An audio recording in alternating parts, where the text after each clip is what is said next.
মেহেরপুর, কুষ্টিয়া মহাসড়কের গাংনীর তেরাইল নামক স্থানে মোটরসাইকেল দুর্ঘটনায় ৩ জন গুরুতর জখম। গাংনী উপজেলা স্বাস্থ্য কমপ্লেক্সের কর্তব্যরত চিকিৎসক জাহিদুল ইসলাম জানান, আহতদের মধ্যে তারিক ও সোহাগের অবস্থা গুরুতর। তাদের চোখ ও মাথায় বেশি আঘাত লেগেছে। অচেতন অবস্থায় তারিক ও সোহাগকে উন্নত চিকিৎসার জন্য কুষ্টিয়া মেডিকেল কলেজ হাসপাতালে প্রেরণ করা হয়েছে। চলন্ত মোটরসাইকেলের পিছনে অপর মোটরসাইকেলের ধাক্কায় ৩ জন আহত হয়েছেন।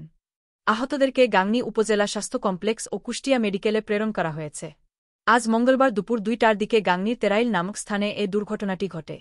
আহরা হচ্ছেন গাংনী পল্লী সহায়ক ব্যাংকের মাঠ সহকারী তেঁতুলবাড়িয়া গ্রামের রেজাউল হকের ছেলে আমজাদ হোসেন, গাজীপুরের বুড়িপোতা পাড়ার আলী হোসেনের ছেলে তারিক ও হিন্দা গ্রামের খায়রুল ইসলামের ছেলে সোহাগ হোসেন।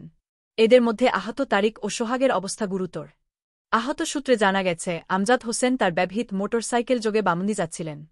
তেরাইল নামক স্থানে পৌঁছুলে সোহাগ ও তারিকের মোটরসাইকেলটি তাকে পেছন থেকে সজোরে ধাক্কা দিলে ৩ জনই রাস্তার উপর ছিটকে পড়ে আহত হন। স্থানীয়রা তাদেরকে উদ্ধার করে গাংনী উপজেলা স্বাস্থ্য কমপ্লেক্সে প্রেরণ করে। এদের মধ্যে গুরুতর আহত হওয়ায় সোহাগ ও তারিককে কুষ্টিয়া মেডিকেলে প্রেরণ করা হয়।